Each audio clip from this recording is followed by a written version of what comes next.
سلام به همه. خب ما میخوایم الان در مورد present simple passive صحبت کنیم که آخر فیلم قبلی هم که اومدیم یعنی همین بود که اومدم در موردش صحبت کردم. ولی حالا میخوام در مورد این بگم، میخوام این بیشتر در موردش بحث کنیم.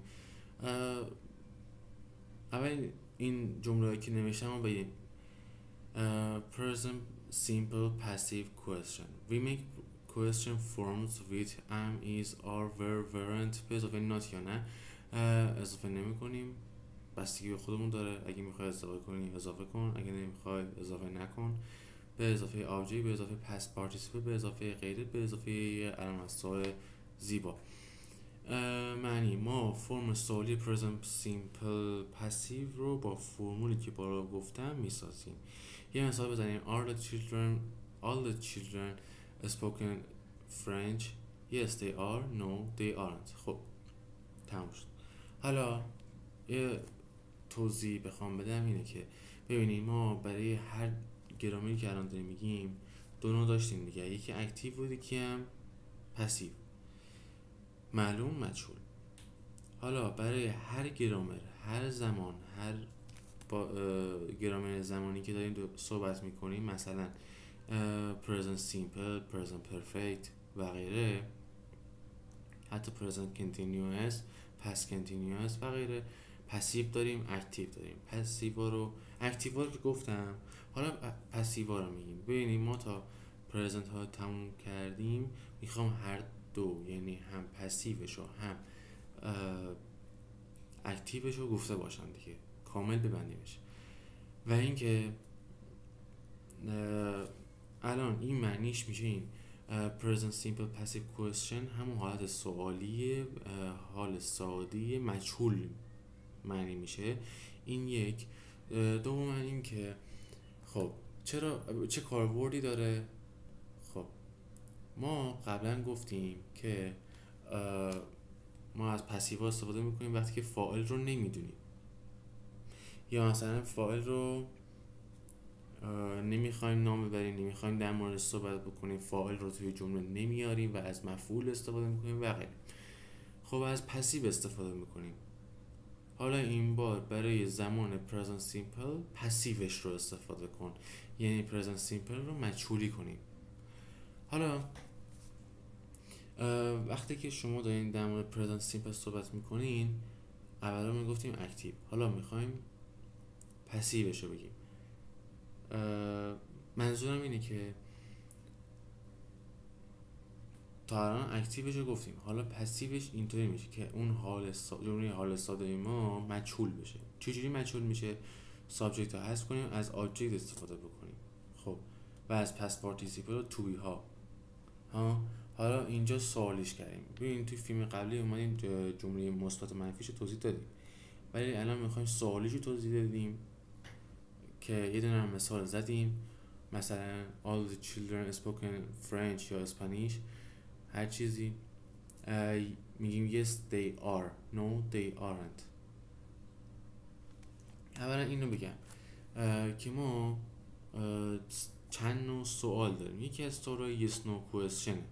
yes no question ها میشن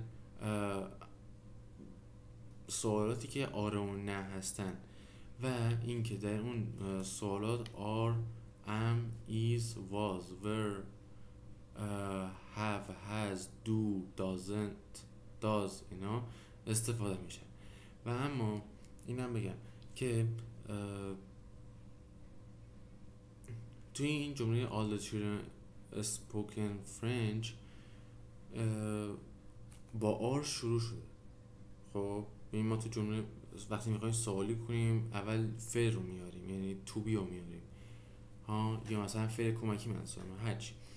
اول از یه چیزی مثل are استفاده میکنیم، am، is، are اینا استفاده میکنیم به اضافه اون آبجکت ما، به اضافه اون فعل ما که حالت سوم باشه، یعنی گذشته یعنی همون past participle، به اضافه دیگه بقیه جمله و علامت سوال. حالا چون که تو الان سوالت اینجا از آر استفاده کرده، پس توی جواب بدی اولا اینکه children جمعی هستش، یعنی و اینکه به معنی اگه بخوایم از یه طرف دیگه نگاه کنیم و از ضمیرش استفاده کنیم میشه آنها، بچه ها ضمیرش میشه آنها.